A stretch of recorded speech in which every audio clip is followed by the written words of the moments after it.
Over the past few years, something strange has been happening in the video games industry. That hype cycle that once propelled massive AAA releases into these instant cultural phenomenons has slowed down dramatically, and in some cases, it's stalled completely. Meanwhile, there's a promise of AI driven development that's being heralded by tech giants like Google's Gemini and others that is constantly looming over an industry struggling to balance their creativity with the automation that they have these days. So I gotta ask, are we witnessing a collapse of the old gaming order, or is something else happening instead? If you ask me, I think things are working as intended, and the way some games have failed while others have risen is proving that the consumer base, you and me I mean, are no longer willing to buy into these slop games anymore. So I want to talk about the stock market crash and what's causing it and the absolute state of modern gaming too. Firstly, Google's Gemini AI has pretty much tanked multiple game publisher stocks in case you didn't know. As investing.com said here, Unity stock falls alongside Take-Two, Roblox after Google's Project Genie launch. It's further detailed for you also to see here in this paragraph where it said that Google's Project Genie, which is live for Google AI Ultra subscribers in America right now, is actually able to generate dynamic worlds and use features called world sketching apparently, which means with a few prompts, games can be made to play pretty much. Well, not fully, but it's something at least. For example, here's someone who typed in a prompt and then they made a Starfield-like version of the game, I guess, that's playable through Google's Genie AI tool. Here's another example of someone else using that same tool to generate their own custom Dark Souls level for them to run around in as well. Obviously, it's not anywhere near the point where it's going to replace video games yet, but either way, investors have already decided to pull out of their money big time from major companies, causing publisher stocks to crash, and they are panicking. As it said here, Google's Project Genie wants to create a platform where people can generate entire games of their own making to be playable. Again, it's not where it needs to be yet, but the tech has still scared investors very badly. How badly, you may ask? Well, as seen here, when Genie launched, Take-Two, that's the Grand Theft Auto guys, they lost almost 10% of their value overnight thanks to this whole thing. As Roblox shows here too, they lost almost 11% of their value in a similar time frame. CD Projekt Red, that's Witcher and Cyberpunk, they lost 8% of their value thanks to this Genie thing too. Unity, for example, which is a game engine that's used for all sorts of games like Hollow Knight and more, they lost 21% of their value too. So while some may say, well, this technology isn't very scary yet anyways, it still led to massive losses in the billions overnight for plenty of these companies and causing investors to get spooked big time. And also, if you want more content that is devoid of corporate nonsense, consider liking the video and subscribing, thank you, but even Nintendo stock dropped 5% as well. But currently, this Project Genie is able to generate about 1 minute of a simulated environment at roughly 24 frames per second, and the current resolution caps out around 720p. So not quite the genre-defining replacement yet, but either way, that's where it is right now. Some people have been using it, which I won't even show for legal reasons because I do not want that heat, but people are replicating Nintendo's games into these 3D environments too. And I can only imagine such content will probably get struck down by Nintendo immediately, which is why I am not showing you none of that in this video. Thank you very much. I don't need Nintendo sending samurais to my house to carve me up like a turkey, okay? But either way, this technology is causing these investors to now run for the hills. But AI has been used forever in games, so I think this is mostly not as crazy as these investors make it out to seem like. But that being said, outside of this whole Genie thing, there's also the other big topic of the video, right? The good old other gaming collapse that is causing many other games to not perform at the levels that they thought they would, which now brings me to companies like Obsidian Entertainment. Here we go. Obsidian, in case you don't know, they are the home of games like Avowed and The Outer Worlds and classics like New Vegas, which all the people who did New Vegas are definitely no longer working there based on the news coming out recently about that company's performance. While AI may seem scary, I actually think the real gaming collapse of modern stuff, is just flat out bad video games being pushed constantly, and how these development teams are truly thinking that they could just make anything and people would just eat it right up pretty much, which is just not the case. Bloomberg recently interviewed Obsidian's higher-ups and spoke to them, as you can see here, about how they are trying to figure out their company's future while making cheaper games quicker. But honestly, I think that mentality is almost why Obsidian's games tend to flop more often than they don't. They're actually lucky, I guess, that they're owned now by Microsoft, because if they were an independent studio still, the past year alone of releases probably would have closed them down forever. As Video Games Chronicle said here, Obsidian confirmed that both The Outer Worlds 2 and Avowed underperformed sales-wise, and I am not surprised at all. Bloomberg spoke to Fergus Urquhart, I probably said that wrong, but anyways, he's one of the big wigs at Obsidian, but Fergus summed up how The Outer Worlds 2 and Avowed performed, where he said this: "They're not disasters. I'm not going to say this was a kick in the teeth. It was more like, that sucks. What are we learning?" Yeah, the cope is definitely with Obsidian right now. I guess they really thought that Avowed and The Outer Worlds 2, I guess, were going to set the world on fire and be these instant classics. But can I just say that this weird aesthetic that both these games have is probably a big reason why people didn't buy these games at full price? They both just kind of look, I don't know, weird and kind of gross. I really don't know how else to say it. Like Outer Worlds 2 especially, it just looks like someone honestly hit an AI prompt and said, "Make me Fallout in space," and then they shipped it. Avowed, kind of like Veilguard and so many others, has this weird Western awful look to it where everything has that purple-green hue to it. And the creatures and the races, they kind of look awful. And according to reviews, Avowed doesn't even have a good story. The Outer Worlds 2 at least had player choice, I guess, but you know, it's not saying much. As Bloomberg said here, while Grounded 2 was a big hit, the disappointing results from the other two have led Obsidian to think a lot about how much we put into the games, how much we spend on them, how long they take. Both Avowed and The Outer Worlds were in development for more than 6 years, inflating their production costs and the company's financial expectations. One of Fergus's missions is to cut down development timelines to 3 or 4 years per title. Bloomberg even admits here that the games industry is heading apparently towards collapse, that everything is far too expensive to make, everything is taking far too long, and the amount of studios that are closing is happening more and more. Bloomberg even shared an article on how poorly Xbox is going, as you can see here. So that black line, that represents Xbox hardware sales. The yellow line is their games and their services. Doesn't take a genius to see that things peaked in about 2024, and they haven't really recovered since. Crazy enough though, Obsidian's own higher-ups in this article, as you can see there, admit that Microsoft almost actually closed their studio down when they canceled their multiplayer game back in the day called Stormlands. Only now for Obsidian to then turn around and then sell themselves fully to the very mega company again years later, which has been nothing short of disastrous. I honestly think a big reason why most Western games these days have not been performing the way that they used to is because Western gaming as a whole has honestly lost its identity. It also doesn't help that Avowed, for example, had a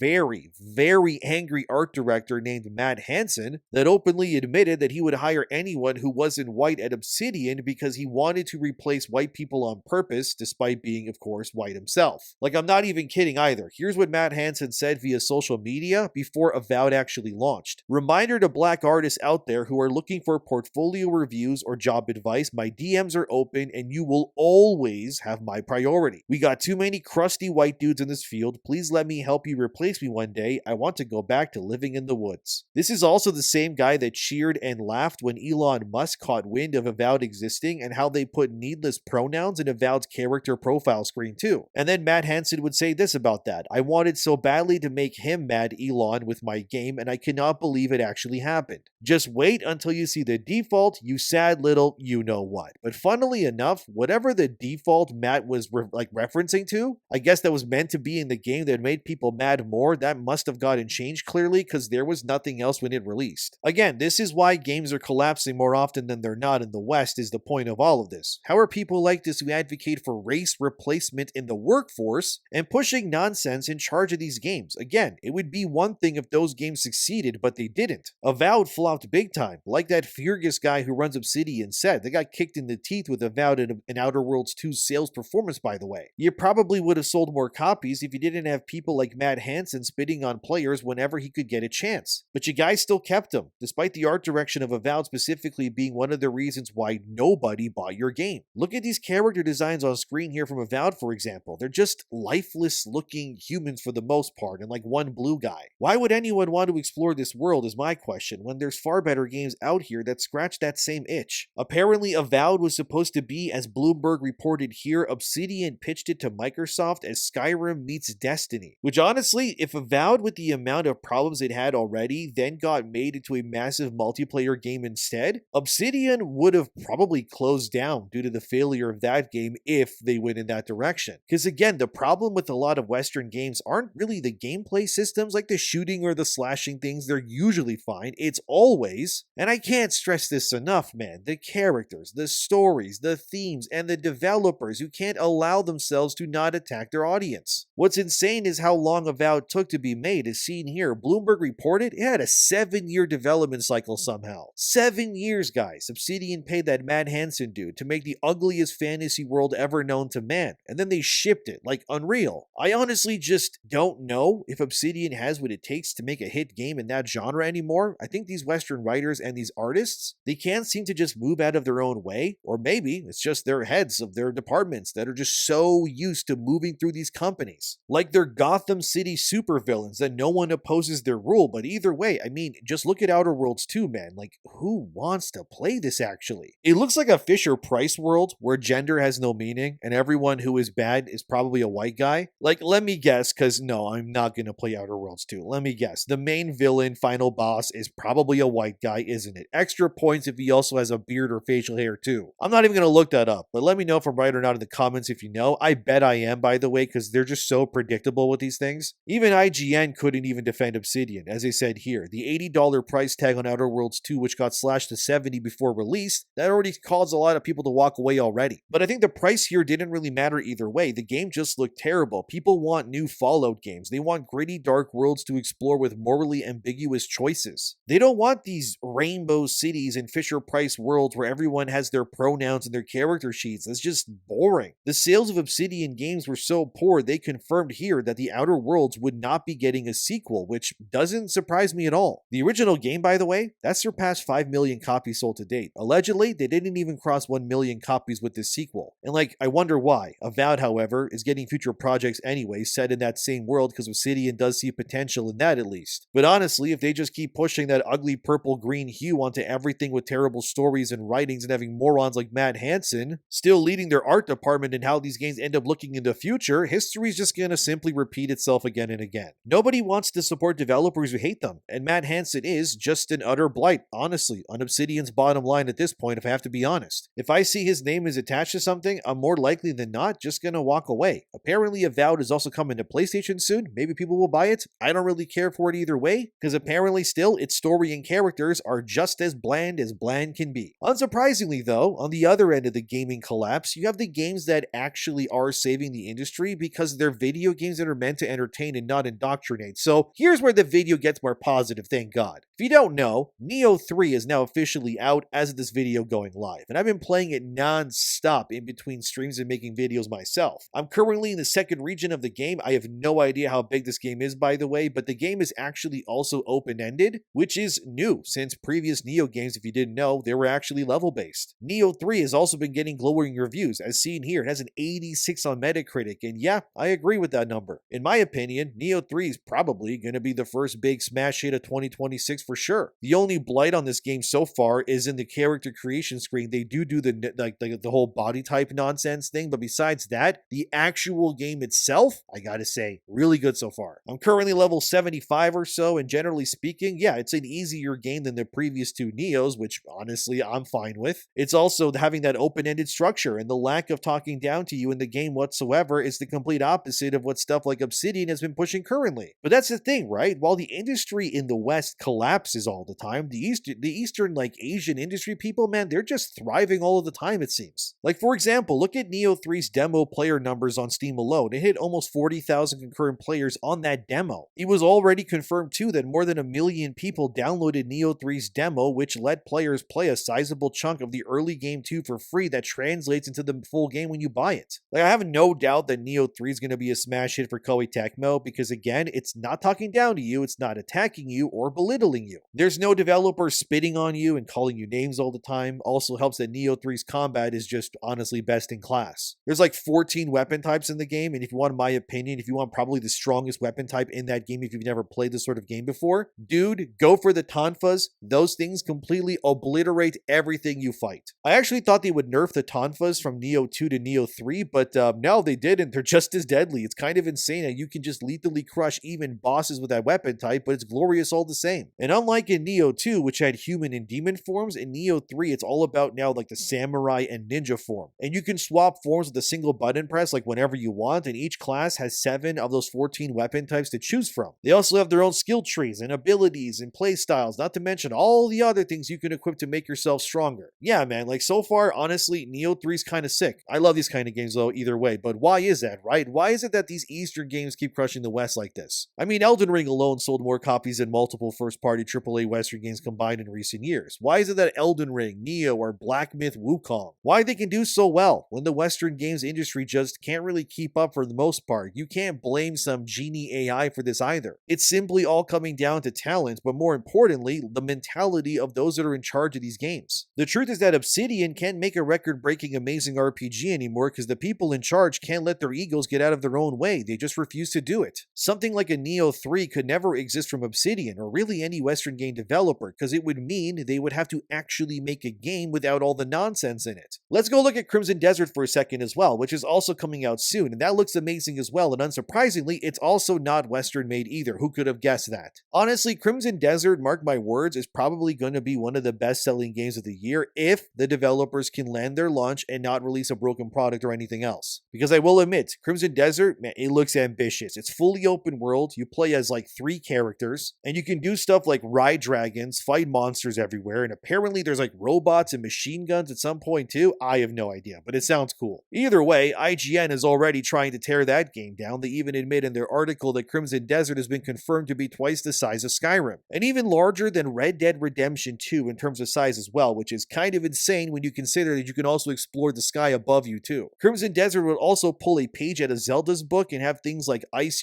form and be reacted to naturally when you cast it, like enemies will slip on it and stuff. You can also have electricity shooting through water surfaces, electrocuting enemies, things like that, I guess BioShock did that too, but you get the point. It's still cool anyways. The point here is that Crimson Desert looks absolutely dope as hell if you ask me. Again, it was an MMO game that got turned into a single-player RPG, so now I'm all on board with this one. But again, just look at how Crimson Desert looks, or Nioh 3, right? Compare that to what Obsidian was making and pushing, and you tell me which is more desirable to you. Probably also helps that Pearl Abyss, the South Korean studio making Crimson Desert, has also not been known for making ugly female characters in their games too. They always put attractive ones. Which when I compile this all together, it doesn't surprise me that IGN isn't really happy with this game. What do you mean it's a massive open world RPG where you play a straight man and there's attractive women in it? But what about the pronouns and the gaming, the gender identities? Or you can have those too, I guess, if you want them, but they're over there in whatever Obsidian is making if you want, I guess. Look, I know some journalists and websites will screech doom and gloom all the time, saying that the industry is falling apart, things are taking too long. Oh my god, nobody's buying our games, but you gotta look at it like anything else, right? If you're not making what people want, you can really only blame yourself for it. If the industry was falling apart and exploding at the seams all the time, then why is Asian media exploding all over? Why does everyone want Crimson Desert? Why did Nioh 3's demo have more concurrent players than both Avowed and Outer Worlds 2 combined, or pretty much close to that? Why is it that whenever a game does poorly, there's almost always the connection that, alright, it's a Western game 9 times out of 10? As IGN said at the end of their Crimson Desert article there, they're worried that the game will try everything and achieve nothing. But honestly, I'm more hopeful for that game myself. I think it looks really fun. I don't really expect, Witcher 3 level writing from it, but if I can do ridiculous stuff like ride a mech and shoot dragons and fly through the sky and drop kick people in the neck, I mean, I'm gonna have fun with it one way or another, pretty much, I think. Not every game needs a super strong narrative to be fun. It can help, obviously, but the gameplay is what's gonna matter the most. All the story and characters really need to do is not be annoying or talk down to you for most, and it's gonna be fine. Nioh 3, for example, its story is probably the best of the 3 games that I've played. It's not amazing, mind you, but I at least care somewhat about what's going on in its world. There's yokai, there's world-ending crucibles, and some cool-looking characters that are, again, and this is key, not annoying or condescending to be around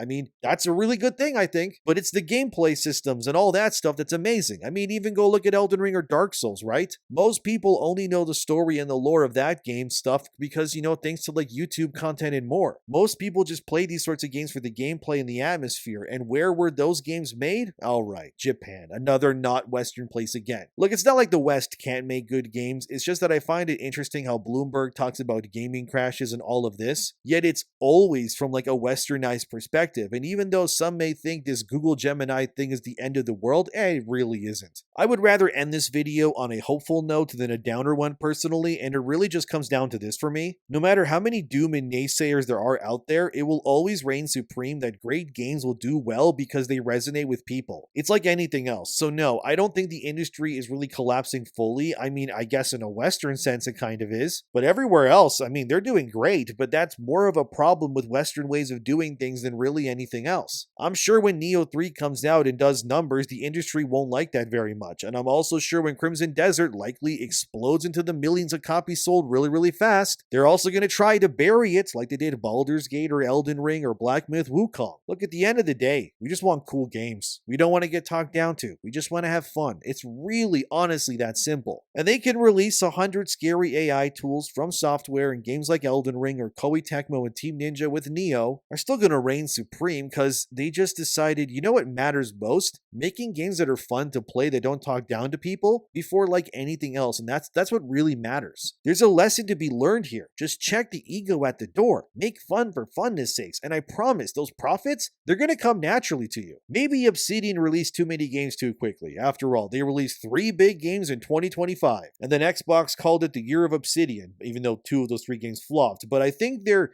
getting a shot to the heart, and that's really what matters here, is that they tried to push back against the fan base, the paying customers. And you want my opinion? You just gotta stop attacking your audience, man. Make fun games, make games devoid of nonsense, bring that PS2 era of gaming back again. Let us get lost in these worlds without these developers holding your hands 24/7 and pushing nonsense all of the time. Basically, just let me play the game and leave me alone. And in a world of Avoweds and Outer Worlds, maybe try to be more like the Neos and Crimson Deserts. You get what I'm saying? But now, go enjoy some fun games and let these people cry all they want. Good games will always reign supreme. Thanks for watching, subscribe, and I'll see you guys next time.